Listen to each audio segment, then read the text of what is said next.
Test.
Good morning, everybody.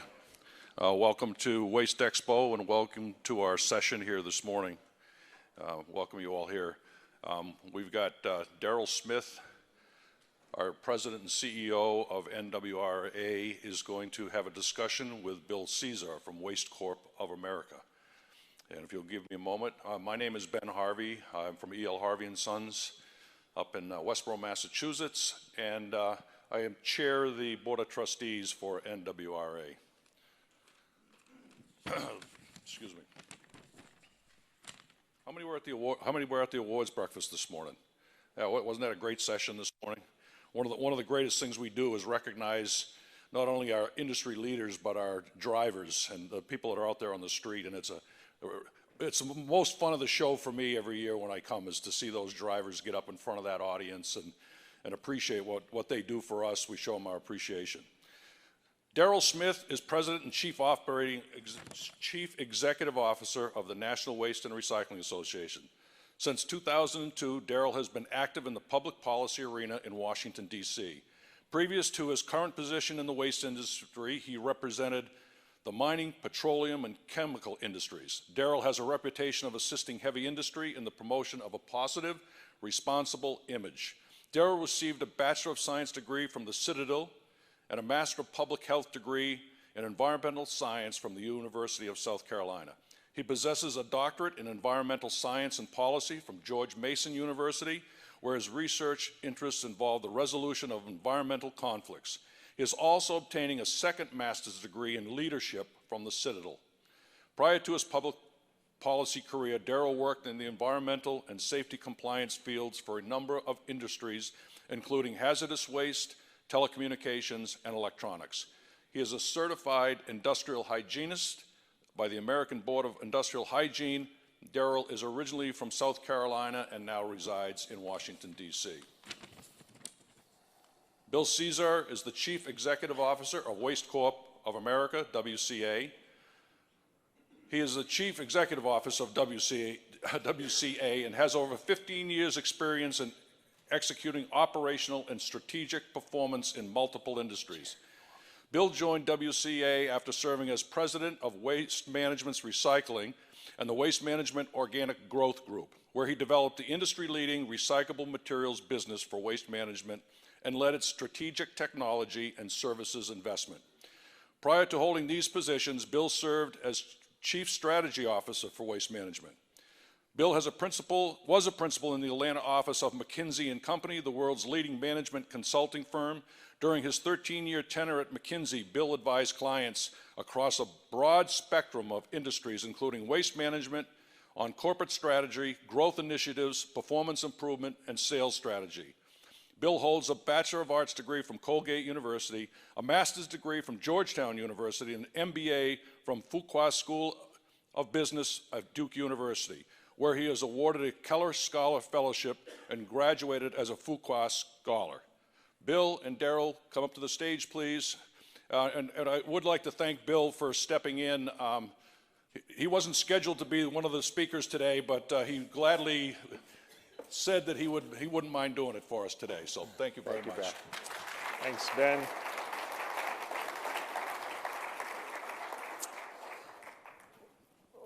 I'll wire it up here. So good morning, Bill. Good morning. You enjoying the show?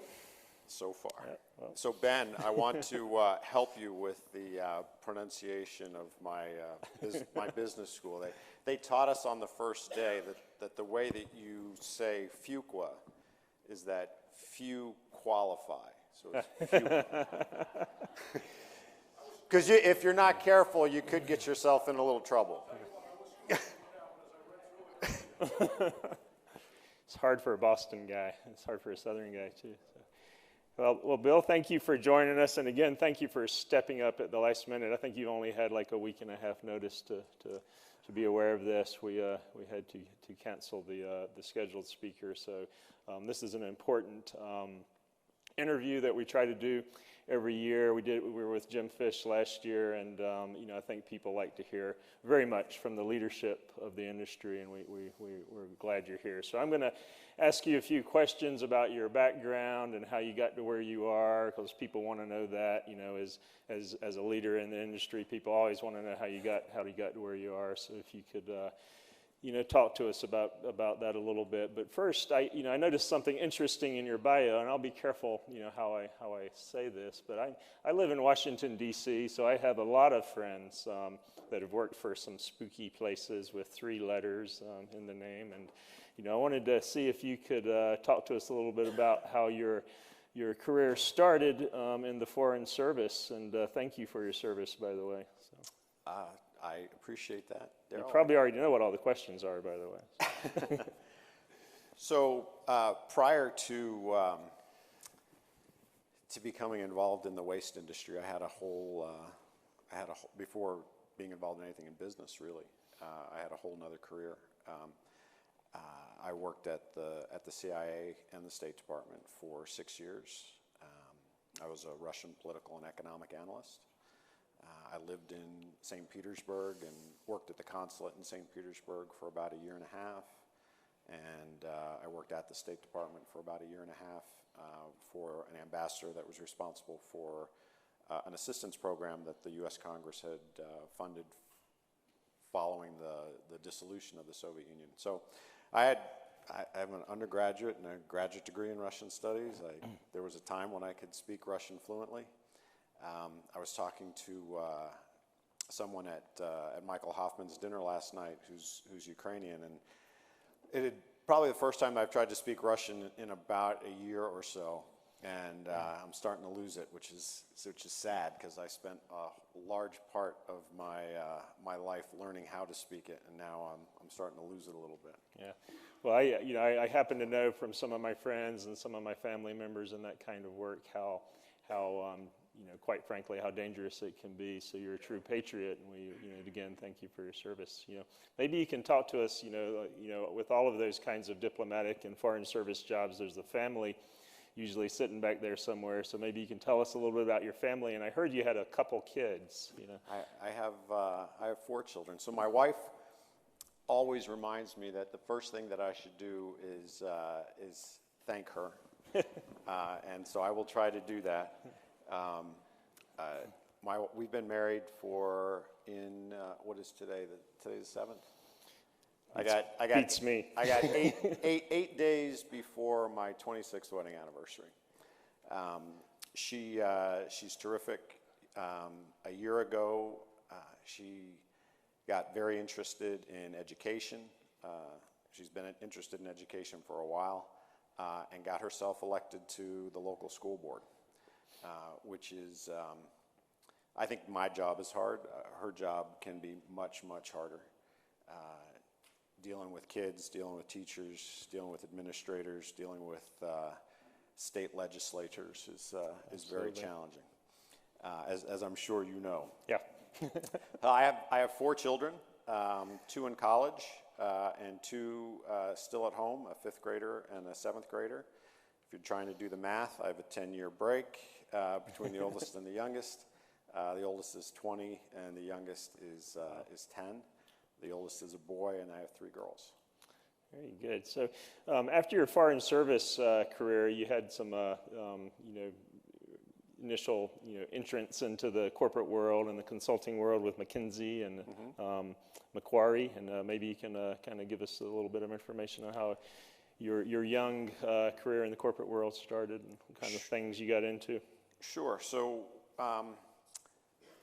when I left the agency, it was partly because I had decided that I didn't want my whole career to be advising other people on what they should do. I wanted to actually. So I went to business school and promptly became a management consultant where I advised other people on what they should do. It didn't work out exactly as I thought it was going to go. But it was actually a terrific place to learn business. I had no business experience whatsoever, other than what I had read in books. And there's a lot more than what you read in books. Absolutely. But was put in a situation where I was around people who were very capable, not just McKinsey people, but the clients that we worked with, having to deal with the most challenging problems that those companies had. Clients don't pay McKinsey to work on easy problems. You only work on the hard problems, and you learn how to solve hard problems, and you learn how to think about hard problems, and you learn how to persuade people and convince people that what the facts and the data show is what you ought to do. And that was a very natural thing for me. I've always been a fact-driven person, but I worked in all different industries. It's kind of scary when I think about the things that I was an expert in for a minute. Anybody here who's wearing a jacket? For about 10 minutes, I knew everything there was to know about the lining inside men's suits. I also learned a ton about genetically modified corn and soybean seeds. I know an extraordinary amount about biofuels. These are useless things these days. I don't refer back to them for anything from the content perspective. But what you do carry with you is how do you look at an industry, whatever the industry is? What's important in that industry? What are the drivers of success? What are the things that you have to do to succeed in any one of these industries? What are the metrics that you need to look at? What are the environments in which you're working in? Who are the competitors? All those things about how you look at a problem or an industry are things that are highly leverageable. The facts, the nouns can be replaced, but all the other things are very transferable and have been something that I found to be highly useful as I transitioned from consulting into the waste management field, and specifically at Waste Management. I mean, my first real job outside of consulting was at Waste, where I was a chief strategy officer which was essentially an in-house consultant of sorts. So it was a very natural thing. It wasn't until I transitioned to running the recycling business at Waste Management where I could truly say that I had a P&L.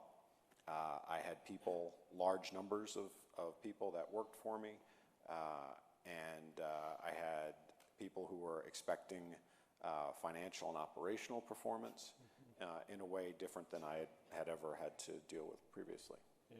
Yeah, I can relate to being a consultant early in my career, and I think a lot of people can sometimes. I think people that are willing to travel, and become consultants, and that's why you do it when you're young. But it would be nice to know some things back then that I know now. And I could have been a better servant to my clients. But I am glad that I am no longer a Diamond Delta flyer. I give that up. It's not what it used to be, I'll tell you that. It's nice to have it when you're traveling, but I'd rather not be traveling that much. Indeed, I hear you.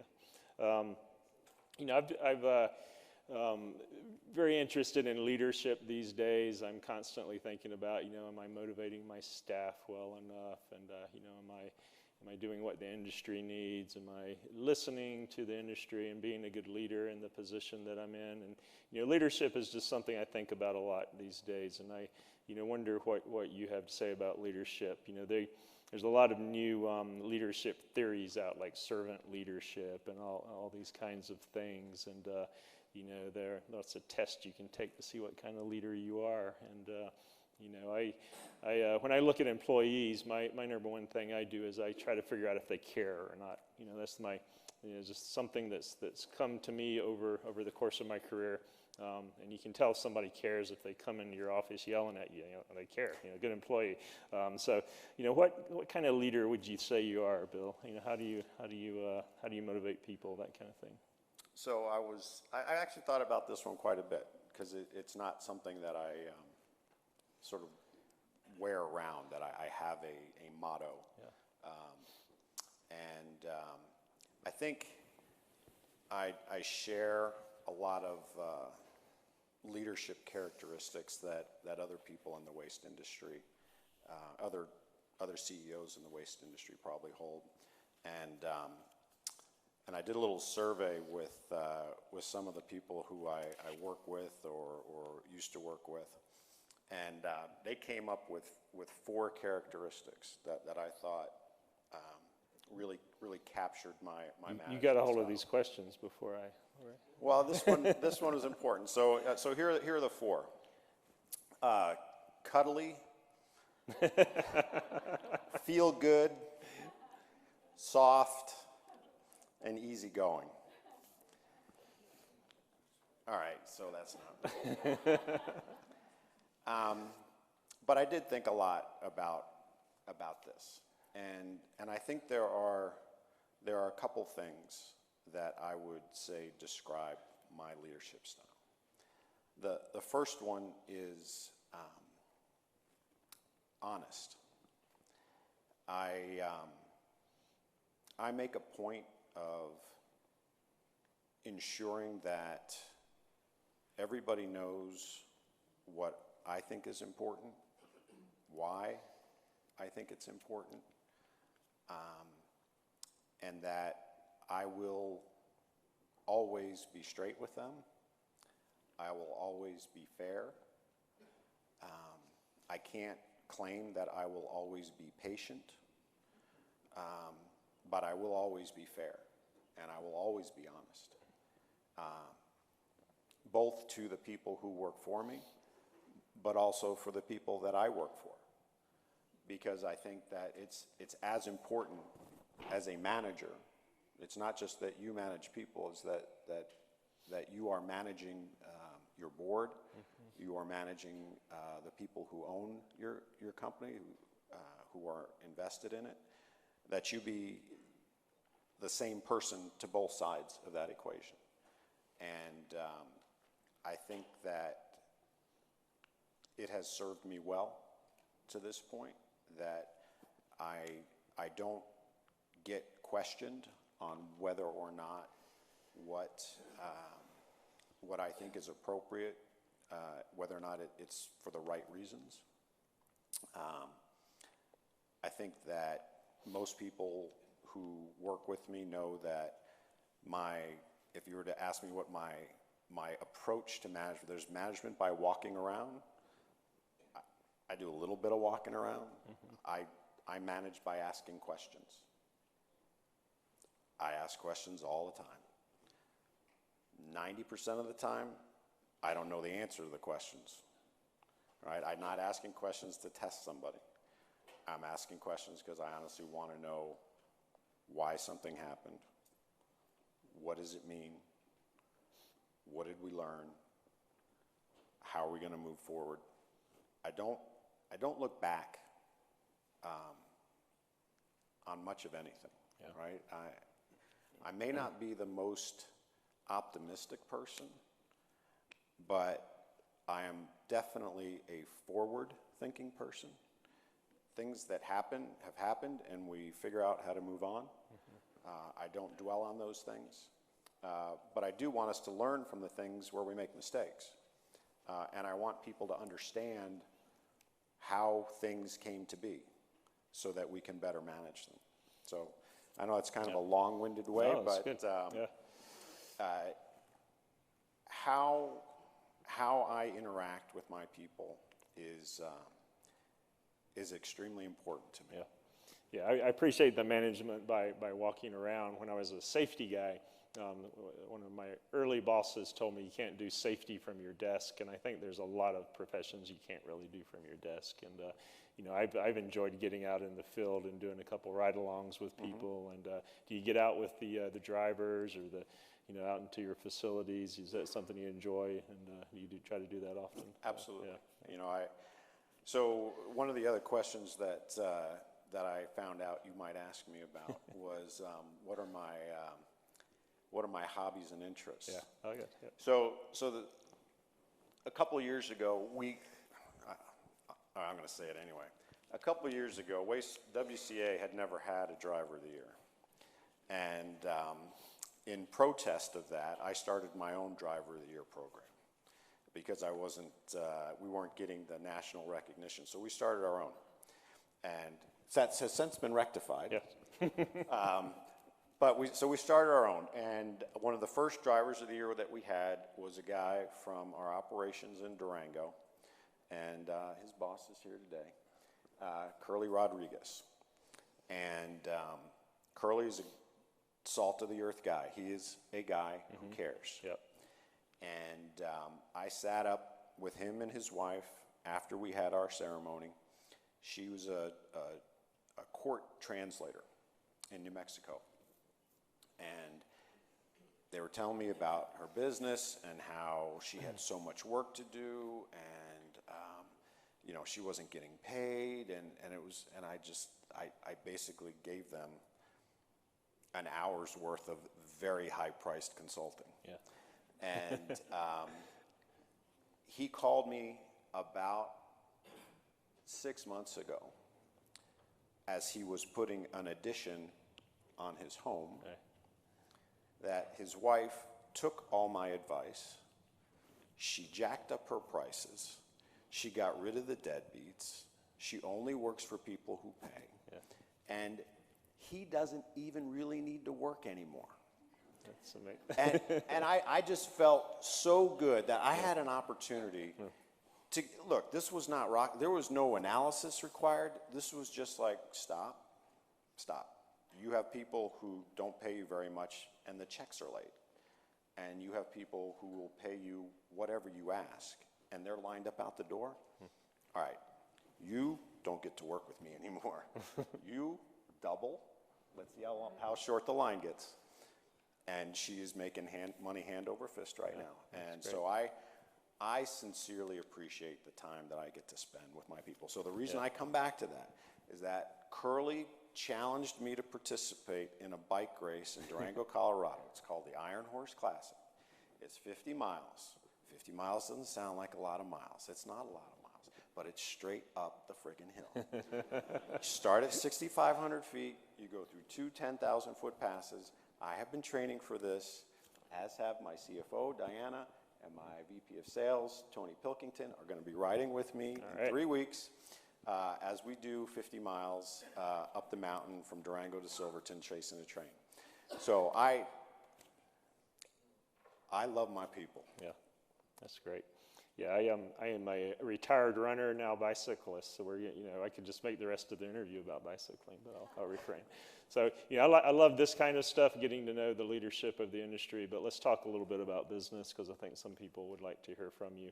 And the most obvious thing, how's WCA doing with recovering from the recycling markets issues?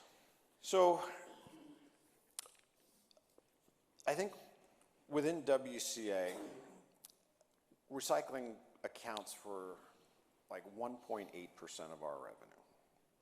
It is not the most important thing that I do every day. However, it has, even at 1.8%, it has a meaningful impact on my ability to deliver the financial performance that my board is looking for. And compounding that is that because of my prior position at Waste Management, I know way more about recycling than the average bear. Yep. And sometimes that works to my advantage because I can dazzle them with my BS. But sometimes you just have to say, look, we're doing the best that we can. And there's not, look, if there was a secret to recycling, it would have gotten out by now, right? You force the people bringing you material to pay you more for it. You don't give them rebates anymore. You improve your operations, and you try like hell to find somebody to buy the stuff you're making. It's not that complicated. Mm-hmm. It can get real complicated if you want it to be, but at the end of the day, run your plant as efficiently as possible. Don't pay for crappy material, and sell everything that you can, if you can. Yep. And at the end of the day, the vast majority of the value that you create in recycling is a function of things that are completely out of your hands. I agree, and that's a good explanation of it. I've been a little bit frustrated. I've almost been here 2 years, and some of the public opinion relative to recycling can be a little frustrating in the media coverage recently.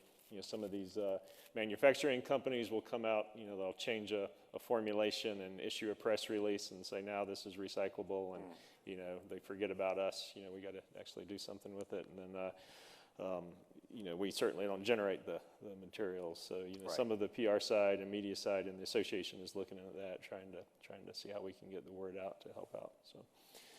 You're in Houston, and a couple of years ago there was a hurricane, and I'm sure your organization was very involved in the recovery efforts and probably still are.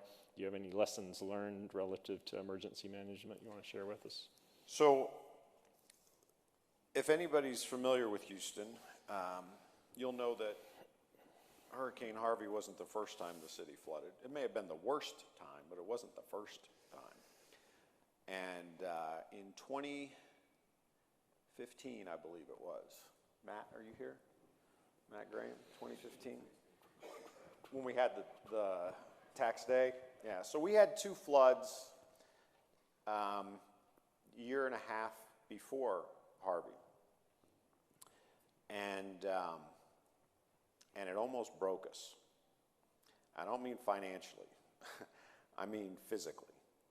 Because we had not put in place the processes, the procedures, the guidelines, the management that would enable us to go to customers, to go to residents who had been flooded, who had piled furniture and drywall and other construction debris on their curb alongside their container of waste. And in Houston, we have some contracts that are known as take-all contracts. It's at the curb, you're supposed to take it. Now, what we hadn't fully grasped was that take-all does not really mean take-all. It means take all producible waste. At least that's my definition of it. Because when we tried to take all, it killed us. We couldn't get down a street without filling up a truck. And we were not picking up the waste. And we had these 2 floods within a few months of each other, and it literally crushed us. So we figure out what to do the next time. And lo and behold, here comes Hurricane Harvey. A real disaster, a real deal disaster. I mean, if you weren't there, it's hard to describe what it was like. And our people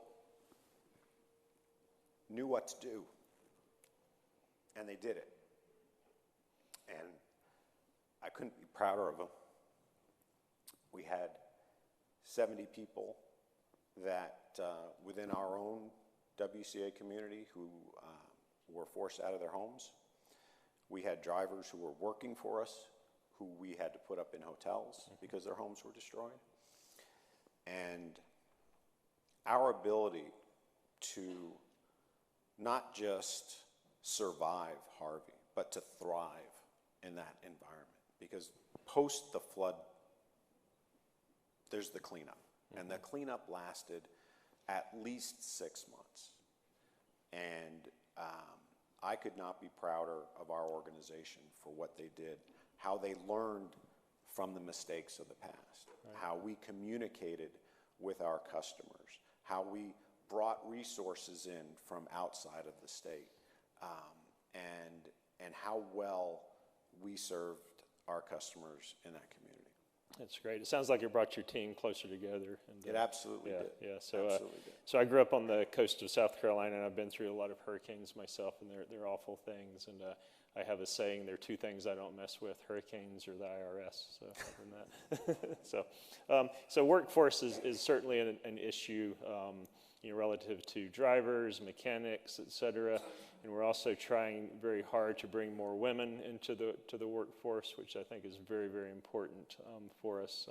Can you just talk a little bit about your recruiting efforts? How WCA, the association is looking at several programs, vets, things of this nature that we can try to. And our women's council does a great job. But what's WCA doing to manage the workforce and the lack of workers and lack of people that want to work with their hands outside and in the sun on a truck, and everybody wants to work at Google these days.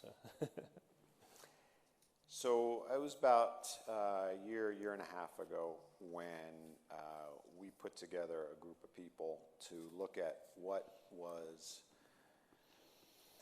the drivers were in our whole process from our recruitment through to I'll call a stable worker in our environment. And we tried to understand what are we doing, what could we be doing better, and how we attract people. What do our benefits need to be? What does our comp need to be? How are we going to promote the company?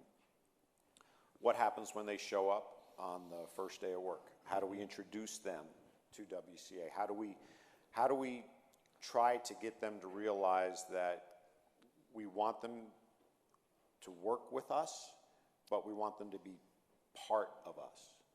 And we found that we were lacking in that first impression that we made to employees. We realized that we probably hadn't trained our frontline supervisors to help new employees get started and get grounded. We probably hadn't thought through new employees who were coming from outside the industry, who maybe their prior job was moving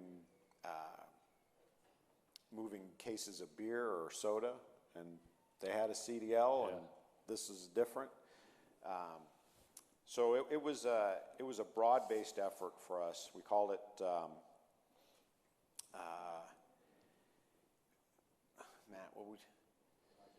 Genesis. We called it Genesis because it was from the beginning of your introduction to WCA. And look, I can't tell you that as a result of this that we're top quartile. I can tell you that we're much better than we were. It was interesting yesterday during the investor conference, several guys talked about what their metrics were, and turnover. I think maybe for the first time turnover made it onto the list that these guys use. It's been on our list for the last 2 years. I get turnover, voluntary and involuntary, every month, broken down by district, and we want to understand where we've got problems and where we're doing well, and what can we do to transfer what we do well to the places where we got problems. We're not doing anything like we have a specific vet training. What we've started to do on drivers is we've reached out to a couple driving schools where we are sponsoring students and introducing them to the industry at an early stage with the expectations that we can bring them on. it is a challenge, and it's a challenge that I don't think is going away anytime soon for any of us. Right, right. Yeah, NWRA is trying to work on a vet program as well, so we might be able to assist with that with the industry. I want to talk, no conversation like this should be void of a discussion about safety. I used to be a pretty good safety guy, still am, I think, and observed the industry for now 2 years. And, I've just come to a personal belief that, to make big jumps in our industry, technology is going to be the thing, automated pickup, that kind of thing. The mining industry had a long history of, being a very, very dangerous place to work, and lots of fatalities. But over the last 100 years, their fatality rate has gone down steadily every 5 years. And the reason that is mostly technology, automated miners, that kind of thing. And, we're kind of flatlining as an industry. And, I think we should talk about it honestly. We talk about safety a lot. We do a lot of things about safety, but we haven't come up with the golden solution yet by any means. And we're working very hard to do that. But how does WCA approach safety? Is it something that weighs on your mind a lot? Do you have any advice for the industry at large? Does it weigh on me a lot? Absolutely. I spent 13 years at McKinsey. I spent 6 years at the CIA, and nobody ever died on my watch. Yep. I can't say that today. We had our first fatality of an employee about 3 weeks ago, and I still haven't sorted it out yet. If there's one piece of advice that I would give the industry, it would be to make sure that your employees know that their lives are worth more than any piece of equipment that you own, and that they should never ever put themselves in a position where they could get hurt because a piece of equipment's going to get damaged. We can't do, I don't feel like we can do very much about the distracted drivers. I can't fix that, but I can make sure that my people know that a little damage isn't worth it. Their lives. Yeah, I feel for you, Bill. And as a safety guy with safety programs, I've had some very bad injuries on my watch, and I've had a fatality on my watch, and it's a horrible, horrible thing. And you start going back in your mind. Is there something I could do better? But everybody should just keep it at the forefront of their minds and try to do the absolute best we can. It's a very necessary industry. It's a very and it's a very dangerous industry. We're trying, at one time, at the same time we're saying that this is a great industry to come and work in. Try to bring in the women's groups, the women employees, the vets, everything, and the advantages of being a driver in our industry. But at the same time, we have the unfortunate responsibility to say, hey, we're the 5th most dangerous occupation. So, we're all working hard on that, and we need to pull together as a team and keep making progress in that regard. So, I can tell how much you care, and I think everybody appreciates that. So, what's my time, Brandon? Okay, so I'm going to give the audience a little bit of time to ask a question, and if you have a question for Bill, raise your hand and we'll get a microphone to you. It's a good time for his staff to ask him questions.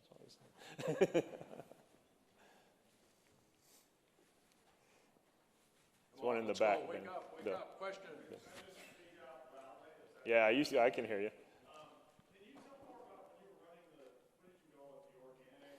Growth group.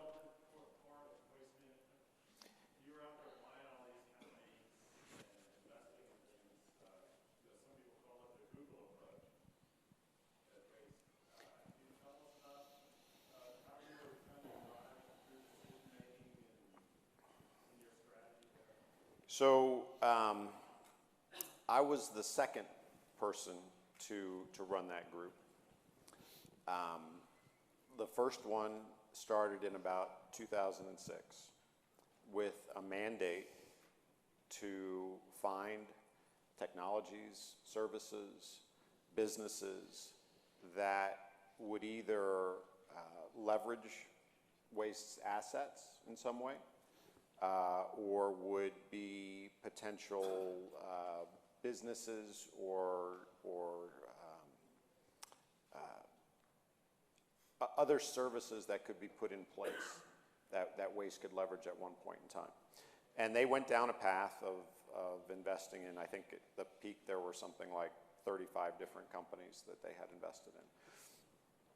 When I got there in 2013, they hadn't killed anything yet.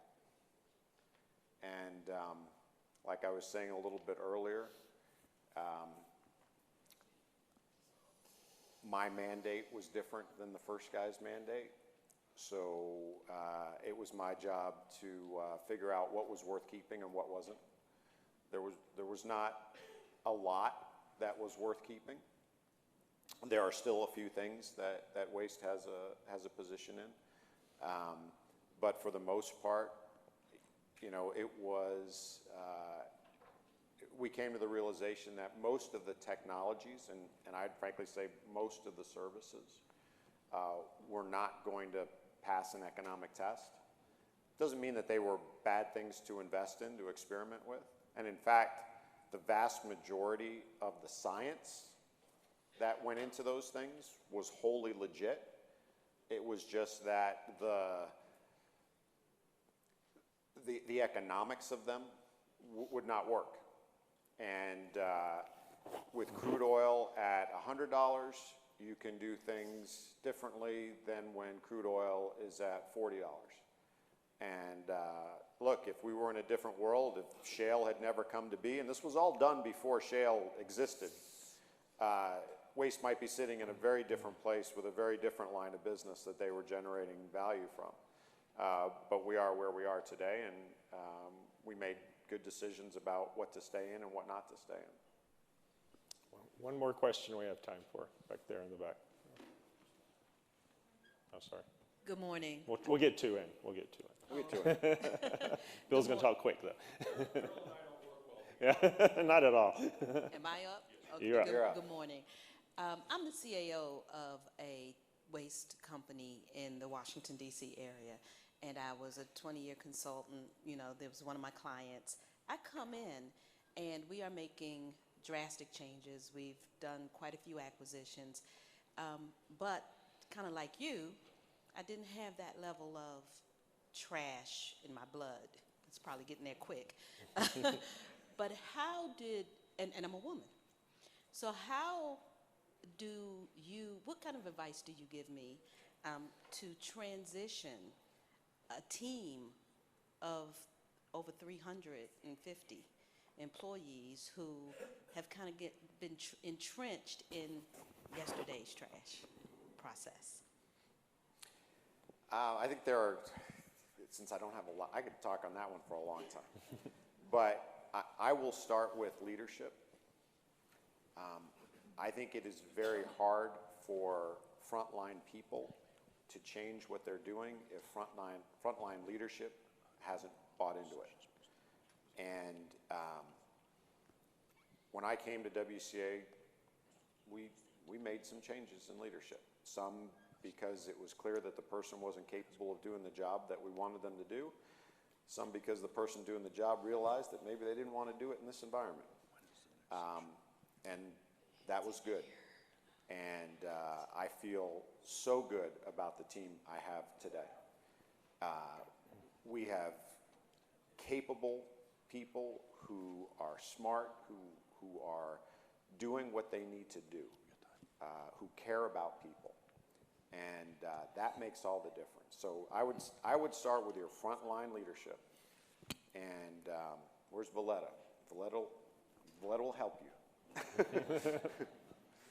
All right, one more.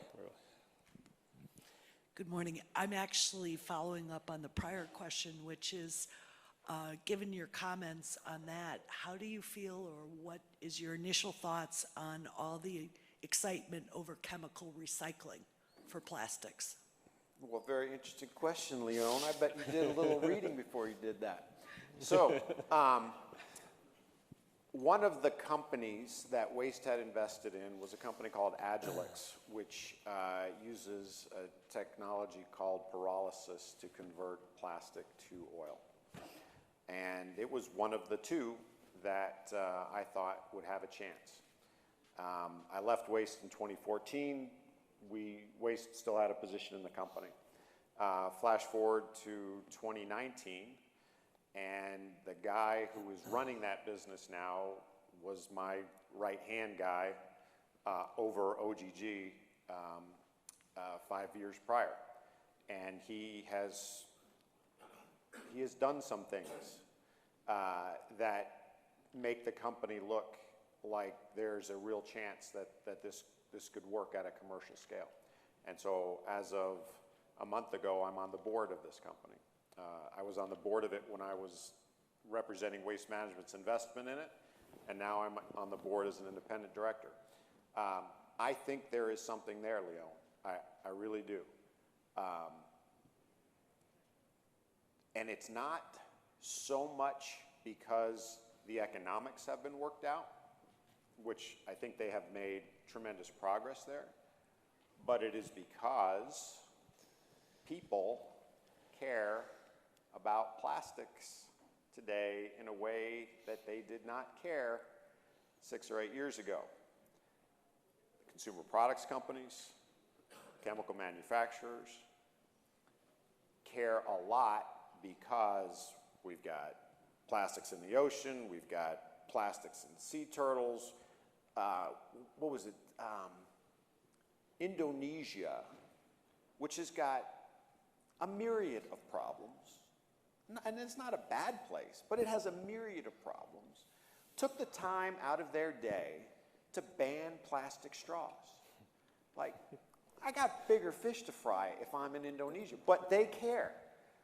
And it is because these entities that have lots of money care, and they care about how you perceive them and how you will choose or choose not to buy their products if you don't take care of them.